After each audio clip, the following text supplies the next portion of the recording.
ठीक है, तो लिख लो HOC means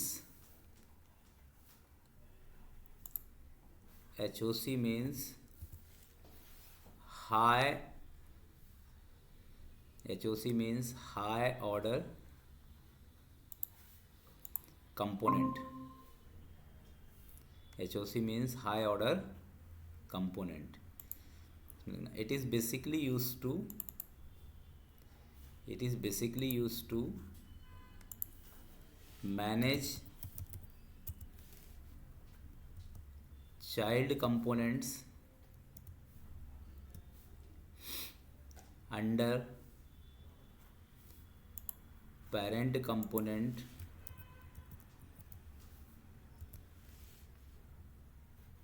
to reuse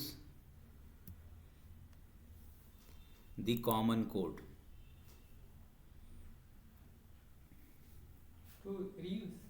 to reuse the common code, मतलब जो पेरेंट कंपोनेंट के अंदर मान लो आपने कोई बहुत सारा कोड बना के रख लिया, आप चाहते हो कि जितने भी चाइल्ड कंपोनेंट है वो पेरेंट कंपोनेंट के कोड को क्या करें, रीयूज़ कर सकें।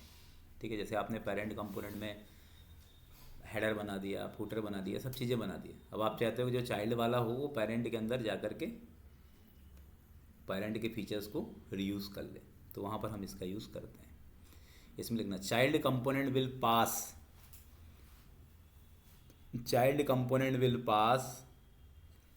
एज अ पैरामीटर्स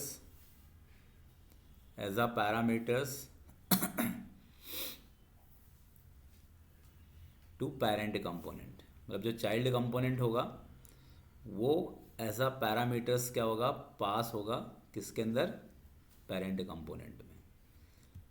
ठीक है, मतलब पेरेंट ये जैसे ये है, अब इसका नाम आप कुछ भी दे सकते हो, जैसे HOC मैंने नाम दिया है, आप इसका नाम कुछ भी दे सकते हो, ये एक नॉर्मल कंपोनेंट है। इस कंपोनेंट के पैरामीटर्स में हमने क्या दे दिया, एक आर्गूमेंट्स दे दिया, कुछ भी नाम दे सकते हो आर्गूमेंट्स का, और ये आर्गूमेंट्स क्या कंटेन करेगा, चाइल्ड कंपोनेंट का एड्रेस। ठीक है, फिर यहाँ पे रिटर्न क्लास एक्सटेंड्स कंपोनेंट, मतलब अपन ने इसको बोल दिया कि ये एक कंपोनेंट टाइप का है। सर एक चीज सर प्रॉप्स में भी तो अपन वही फंक्शन पास करते हैं। प्रॉप्स एक तरह से देखा जाए तो प्रॉप्स का काम होता है किसी भी टाइप के पैरामीटर्स को पास करना, प्रॉप्स अलग चीज़ हो गई। ये मतलब प्रॉप्स में हम वैल्यू पास करते हैं, यहाँ पर हम कंपोनेंट पास करेंगे। ठीक है, हाँ सर, मतलब आप ये समझ जाओ कि ये भी एक तरह से वो भी एक पैरामीटर है, ये भी एक पैरामीटर है। ठीक है, तो वो एक पर्टिकुलर क्या है, किसके लिए होता है, डेटा के लिए होता है, और ये किसके लिए होगा, पूरा कंपोनेंट के लिए होगा। ठीक है और यहाँ पर अपन ने क्या करा, देखो इस कंपोनेंट को यहाँ पे मैनेज कर दिया। तो अब जब भी आप HOC कॉल करोगे, मान लो आपने इसमें पास कर दिया पैरामीटर में फर्स्ट कंपोनेंट, तो HOC के अंदर का फीचर तो आ ही जाएगा, जो फर्स्ट कंपोनेंट में लिखा हुआ है वो चीज़ भी क्या हो जाएगी, इसके अंदर रेंडर हो जाएगी। तो मतलब जब आप कॉल करोगे HOC को, तो पैरामीटर में आप दूसरे कंपोनेंट का क्या पास कर सकते हो, एड्रेस। सर एक मिनट सर, ये वाली जो चीज़ आप जो बता रहे हैं सर, ये जैसे ये W3C के ऊपर जो रिएक्ट के जो एग्जांपल आते हैं सर, उसके अंदर ये चीज़ ज़्यादा दी जाती है सर, नीचे वो ये लिखा रहता है, तो ये वही सर। नहीं, ये तो आप समझ लो कि ये जुगाड़मेंट है, कि मतलब आपने किसी भी कंपोनेंट के पैरामीटर्स में दूसरे कंपोनेंट के एड्रेस को पास करना, किसके लिए, एक कंपोनेंट के फीचर्स को दूसरे कंपोनेंट में अप्लाई करना। तो सर ये सिर्फ क्लास के लिए है कि सर वो कंपोनेंट उसके लिए, क्लास कंपोनेंट के लिए कि वो फंक्शन, किसी के लिए, यहाँ आप फंक्शनल भी पास कर सकते हो, क्लास किसी का भी एड्रेस पास कर सकते हो। अपन ने बनाया तो फंक्शन से ही है ना, ये देखो यहाँ पे क्या लिखा है, फंक्शन, फिर इसका नाम, ये फंक्शन का नाम, मतलब कंपोनेंट का नाम, इससे क्या बोलते हैं, कंपोनेंट का पैरामीटर्स बोलते हैं। यहाँ तक का पूरा एरिया किसका है, कंपोनेंट का ही है। फिर अपन ने बस एक्स्ट्रा क्या किया है, इसमें रिटर्न कर दिया अपन ने, क्लास एक्सटेंड्स कंपोनेंट। इसका मतलब ये है कि अपन ने एक ऑब्जेक्ट रिटर्न कर दिया, क्या कर दिया, रिटर्न, क्योंकि फंक्शन के दो पार्ट होते हैं, एक इनपुट और दूसरा आउटपुट। इनपुट को हम कहाँ पास करते हैं, पैरामीटर्स में, और आउटपुट हम कहाँ पे पास करते हैं, रिटर्न में। तो अपन ये पूरा चीज़ क्या करा रहे हैं, रिटर्न करा रहे हैं। ठीक है, और यहाँ पे अपन ने, अब आपको पता है कि ये क्लास कंपोनेंट्स के थ्रू अपन ने रिटर्न करा है, तो रेंडर मेथड के अंदर अपन को क्या लिखना पड़ेगा, रिटर्न लिखना पड़ेगा। और ये HOC कंपोनेंट के स्थान पे आप कुछ भी लिख सकते हो, मतलब ये कस्टम है, इसका नाम मतलब प्री फिक्स नहीं है, ये भी कस्टम है, ये भी कोई प्री डिफाइन नहीं है, इसका नाम भी आप कुछ भी दे सकते हो। ठीक है, अब इसको कॉल कैसे करेंगे, देखो app.js या index.js में, जैसे अपन ने एक और बना लिया app.js। देखिए अब app.js के अंदर इसको अपन कॉल कैसे कर रहे हैं, ऐप इक्वल टू, और यहाँ पे क्या लिख रहे हैं, HOC ऐप। तो मतलब अब आपको कोई भी कंपोनेंट को यदि आप चाहते हो कि वो हाई ऑर्डर कंपोनेंट के फीचर्स को क्या करे, एडॉप्ट करे, तो अब आपको उस कंपोनेंट को किसके अंदर कॉल करना पड़ेगा, हाई ऑर्डर कंपोनेंट के अंदर कॉल करना पड़ेगा, ऐसा। तो अब ये क्या करेगा, जो ऐप है ये HOC के अंदर एज अ पैरामीटर क्या होगा, पास होगा, यहाँ पे क्या आ जाएगा, ऐप आ जाएगा। तो यहाँ पर जो पेरेंट का फीचर है वो तो रहेगा ही रहेगा, बाकी ऐप के अंदर जो कंटेंट आपने लिखा वो उसको रेंडर कर लेगा। तो मतलब ये बता रहा हूँ कोड रीयूजेबिलिटी, कि आपके पास एक कॉमन कोड है, अब आप चाहते हो कि ये वाला कंपोनेंट, ये वाला कंपोनेंट, ये वाला कंपोनेंट, ये वाला कंपोनेंट इस कॉमन कोड को क्या करेगा, यूज़ करेगा। तो उसके लिए हमने एक HOC कंपोनेंट बना दिया, ठीक है। तो ये एक तरह से जुगाड़मेंट है, ठीक है। तो ये चीज़ मैंने किसके अंदर दिया है, अभी मैंने इसको क्लास कंपोनेंट में बताया है, नीचे में फंक्शनल कंपोनेंट, ये किसका है, HOC का सिंटैक्स फॉर क्लास कंपोनेंट, ठीक है। तो आप इसको चाहो तो इस तरीके से, सर रिकॉर्डिंग नहीं चल रही है? चालू हो गई, सब चालू हो गई, रिकॉर्डिंग में आपकी आवाज़ भी आ गई, आती है। अरे बहुत सर, ये बॉटल की आवाज आती है, बॉटल भरने की इतनी पता पीछे से खींचती है वो। फिर बोल दो ये बंद कर दिया करो, ये मजा आता है सर रिकॉर्डिंग करने में, वो रियल लगता है ना, ऐसा लगता नहीं है कि मतलब नेचुरल फीलिंग आती है उसमें। लगा रहता है। हाँ, थोड़ा बहुत इधर उधर की चीज़ें भी होनी चाहिए, इसलिए तो कपिल शर्मा हिट है इंडिया में। वो एक संत भी है अनिरुद्धाचार्य जी, वो भी हिट है इसीलिए। संत तो बहुत सारे हुए। नहीं, बेबाक बोलने वाले हैं सर हम। बेबाक कुछ भी बोलने वाले, मतलब जो मुंह में आ जाए वही बोलो। पब्लिक भी वैसी है सर, कौन वो पब्लिक भी उल्टे सीधे, पब्लिक वो बहुत बड़े आए उसे, मतलब उन्होंने जो सब पब्लिक वही एक्चुअल इंडिया है। प्योर ऑफ द पब, उसे चिल्ला दो गुरु गुरु मेरे चरणों में आपका कोटि कोटि प्रणाम। इसका नाम मैंने दे दिया परम कंपोनेंट। वो मम्मी वाला देख रहा है कि आपकी मम्मी की क्या उम्र है, बोले 40 साल, मैं बोला आपकी, बोले 22 साल, गजब कर दिया बोले आपकी मम्मी ने। रिटर्न क्लास एक्सटेंड कंपो नहीं ऐसे तो लोग आते हैं यार, रिटर्न क्लास बच्चे की उम्र एक्सटेंड, 22 और मम्मी की 40। अरे वहाँ पे एक से बढ़ के एक आते हैं। देखो बस ये क्लास का कंपोनेंट का सिंटेक्स थोड़ा याद कर लेना, बाकी तो सब कुछ सेम है। ये जो रिटर्न क्लास एक्सटेंड कंपोनेंट लिखा ना, इसके अंदर ही अपन ने पूरा, अब यहाँ पे पेरेंट कंपोनेंट के अंदर कुछ भी लिख दो, कंपोनेंट तो प्री डिफाइंड है ना। हाँ component predefined, this is parent component code, ठीक है। इसका नाम चाइल्ड देते हैं किससे समझ में आ जाए, अपन चाहें तो कुछ भी दे सकते हैं, ऐसा कोई प्रीडिफाइन नहीं है।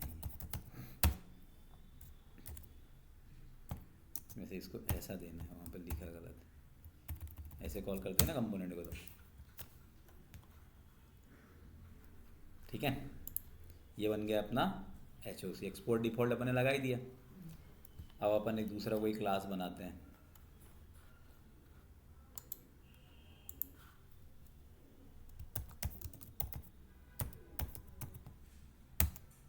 तो ऐसे मॉड्यूल से ऐसे ही है ना सर, मॉड्यूल से मैं इम्पोर्ट एक्सपोर्ट करता हूँ। हाँ मतलब कंपोनेंट ही है, मॉड्यूल क्या है, कंपोनेंट है, इसमें मॉड्यूल वॉड्यूल नहीं होता। रिएक्ट में सब कुछ कंपोनेंट होता है, each and everything is component. हाँ मतलब जैसे इम्पोर्ट एक्सपोर्ट जो करते हैं, इंपोर्ट एक्सपोर्ट करने का मतलब तो वही है, वो नोड जेएस मैनेज कर रहा है ना, ठीक है। जैसे क्लास माई ऐप लिख दिया मैंने, ठीक है। क्लास कंपोनेंट में क्या बनाते हैं, कंस्ट्रक्टर, ठीक है। कंस्ट्रक्टर में क्या पास कर दो, यहाँ पे प्रॉप्स, ये हो गया। फिर कौन सा मेथड होता है इसमें, रेंडर मेथड होता है। फिर क्या होता है, रिटर्न, फिर यहाँ पे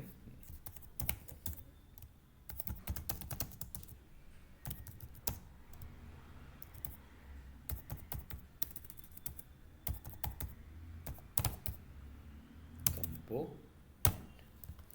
करेक्ट। आप यहीं पे लिख दीजिए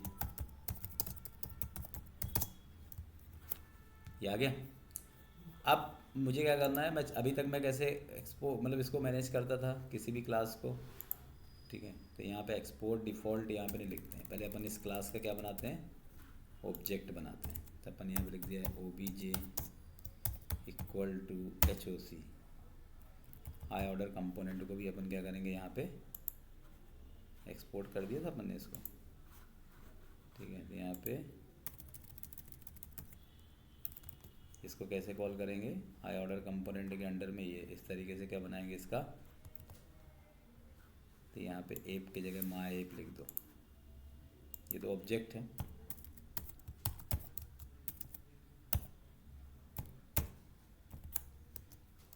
HOC और क्या आ जाएगा, माय ऐप। इम्पोर्ट कर लो HOC को यहाँ पे,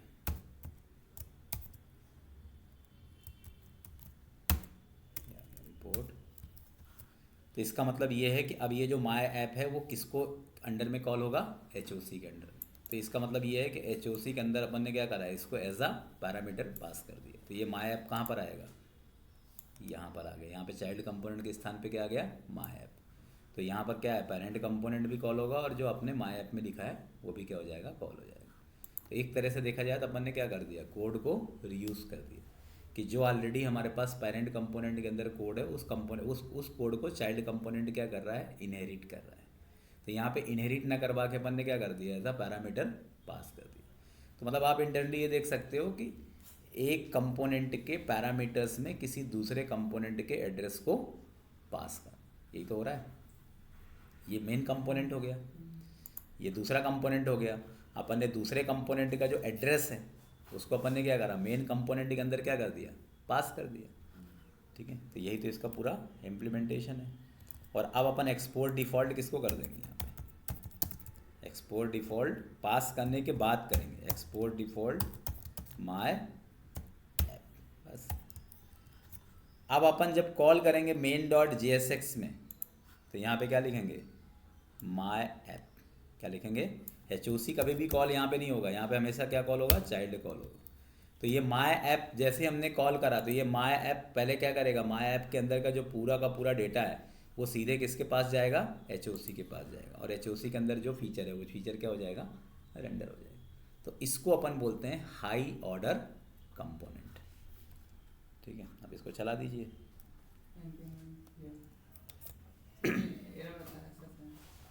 कहाँ एरर है, npm run dev,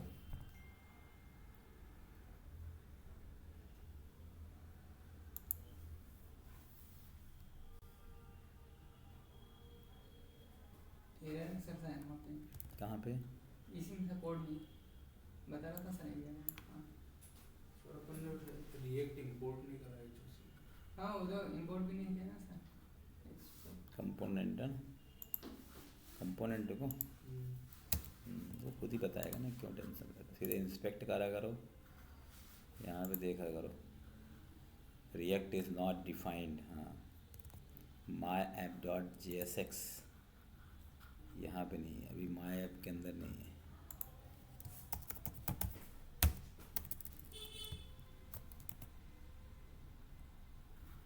अब कहाँ पर है भैया, अब इधर आ गया, HOC कंपोनेंट नॉट डिफाइंड। हाँ ठीक है,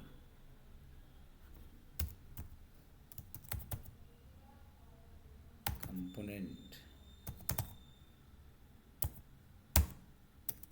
ये भी रिएक्ट के अंदर ही, और एरर दे दिया, कहाँ पर है, props is not defined, props कहाँ लगा दिया, अच्छा यहाँ पे कंस्ट्रक्टर में भी रहेगा ये, बहुत बढ़िया, ये आ गया।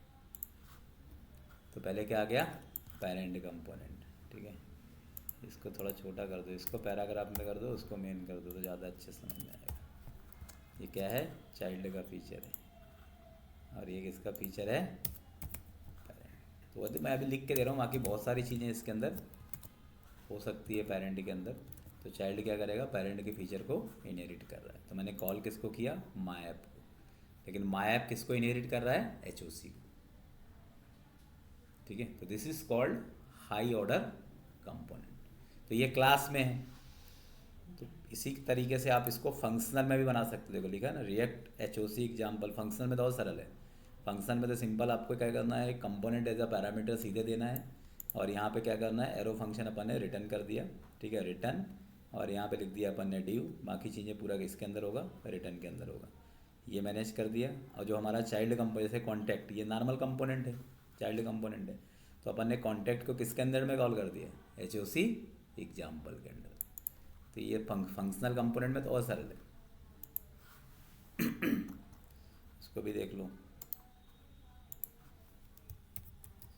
एचओसी फन, कुछ भी नाम दे सकते हो, ऐसा कोई प्री डिफाइन नहीं है कि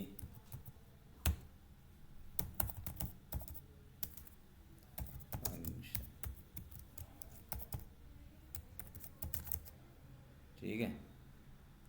फिर क्या होगा बताइए, रिटर्न, ये होगा रिटर्न,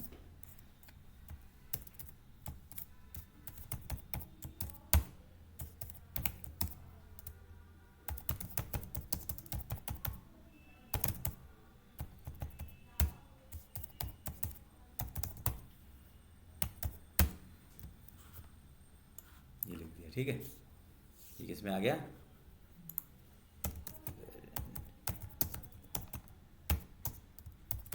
सी फन, करेक्ट। तो इसको एरो, एरो से बहुत शॉर्टकट चीज़ें हो जाती है, इसलिए एरो बहुत पावरफुल चीज़ है। अब यहाँ पे क्या कर दिया मैंने,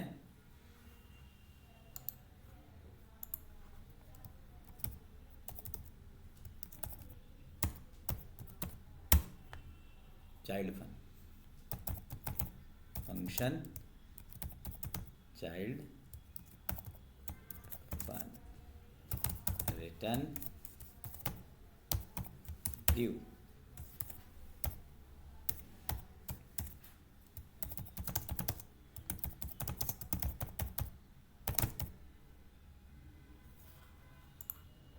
ठीक है।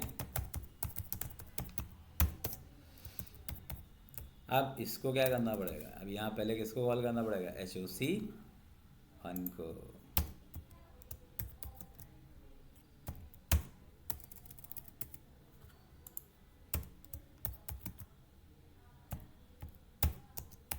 एचओसी फन इक्वल्स टू,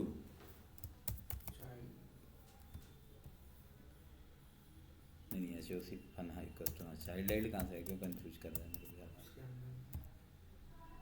इसमें एचओसी फन, अब ये आएगा एचओसी, नहीं नहीं नहीं, हाँ यहाँ पे चाइल्ड फन आएगा, यहाँ पे चाइल्ड फन आएगा इक्वल्स टू, और यहाँ पे क्या आ जाएगा, एचओसी फन के अंडर में चाइल्ड फन को क्या करेंगे, कॉल कर देंगे, और एक्सपोर्ट डिफ़ॉल्ट किसको कर देंगे, चाइल्ड फन, बस। और इसको मेन डॉट JSX में कॉल कर देंगे। कहाँ पे कॉल कर देंगे, किसको, चाइल्ड, ये आ गया। अभी चाइल्ड कंपोनेंट लेकिन नहीं आया, आया क्या, नहीं आया, देखो क्यों नहीं आया, क्यों नहीं आया, क्यों नहीं आया। सर रिएक्ट इंपोर्ट नहीं किया ना, इसमें क्या जरूरत है रिएक्ट की, जहाँ पे रिएक्ट लिखा रहे वहाँ पर ही रिएक्ट इंपोर्ट करना है, इसमें तो कहीं लिखा नहीं ना, इसमें नहीं करना है। ये अपन ने एचओसी फन तो ठीक है, एचओसी फन को कॉल कर लिया, लेकिन इसके अंदर का ये जो डेटा है ये इधर, अच्छा यहाँ पैरामीटर तो लिए ही नहीं ना, यहाँ जब पैरामीटर लिए ही नहीं तो कहाँ से कॉल होगा, चाइल्ड, कुछ भी नाम दे दो पैरामीटर का, ऐसा कोई मस्ट नहीं है कि चाइल्ड ही देना है।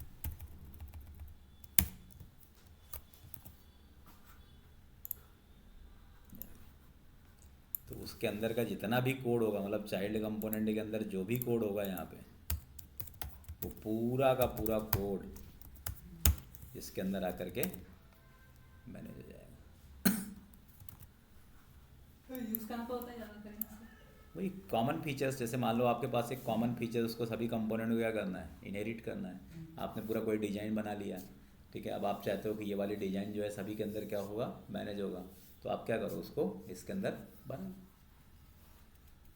कोई सा भी कॉमन फीचर लगा सकते हो। जैसे आप, जैसे मुझे यहाँ पे हेडर फुटर बनाना है, एक मतलब एग्जांपल दे रहा हूँ कि जैसे पेरेंट कंपोनेंट में गया, मैं यहाँ पे एचओसी में गया, ठीक है, यहाँ पर अपन क्या बना देंगे, एक हेडर बना लो, क्या बना दिया, हेडर,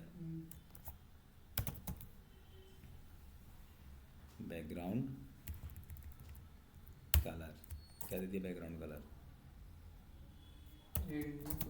श्याम दे दो। फिर क्या रहेगा यहाँ पे, हाइट, हाइट कितना दे दिया मैंने, मान लीजिए 100 दे दिया, ठीक है। तो ये मैंने एक हेडर बना दिया कंपोनेंट। विड्थ 100% रहता है बाय डिफ़ॉल्ट। यार आप तो यूआई वाले, विड्थ बाय डिफ़ॉल्ट नहीं देते हैं, तो क्या रहता है, जो भी आपका पेज साइज रहता है उसके बराबर। तो ब्लॉक प्रॉपर्टी हो जाती है ना सर, ब्लॉक रहता है ना।